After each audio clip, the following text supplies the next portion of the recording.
Namaskar, I am Dr. Divya and welcome you all on Shud. So one thing we all have heard at some point of time in our life that consume your cooked food within 2 to 3 hours because leftovers are lifeless.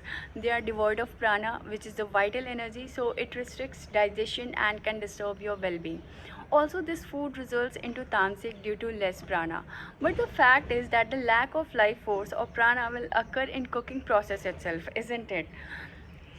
There are few studies as well which shows the effect of food preparation on the bioavailability of carotenoids or from carrots, and one more study also shows the effect of different cooking methods on the health promoting compounds.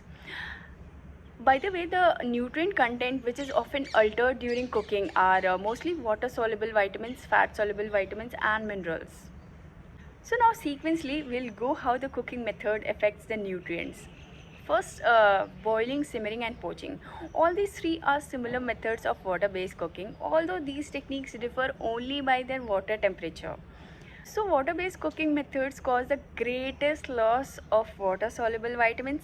They have this very little effect on omega-3 fats, such as boiling fish was shown to preserve omega-3 fatty acids content significantly more than frying or microwaving. Number two, grilling and broiling. Both are similar methods of cooking with dry heat and it provides great flavor but also reduce levels of B vitamins. Also, grilling generates potentially cancer causing substances. Next to microwaving.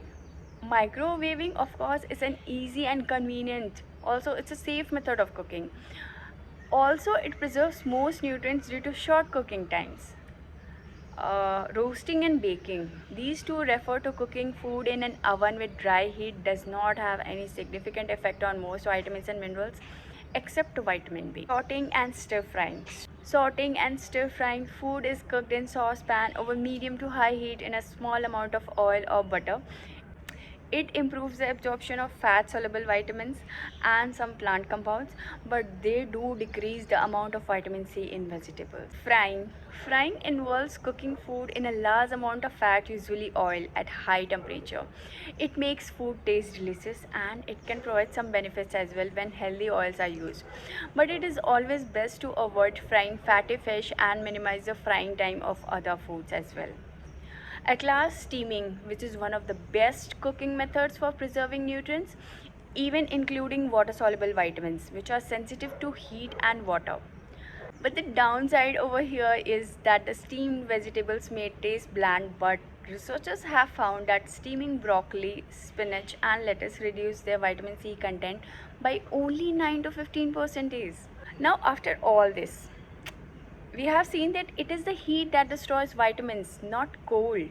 In fact, in an airtight container, most cooked food will last 2 to 3 days at the minimum and up to a week in many cases. So leftovers can easily be kept for 3 to 4 days in the refrigerator. After that, the risk of food poisoning, of course, it goes up. But if you think you will not be able to eat your leftover within 4 days, freeze them right away. And frozen leftovers, believe me, it will stay safe for 4 to 5 months. So this was it. Till then, stay blessed, stay happy.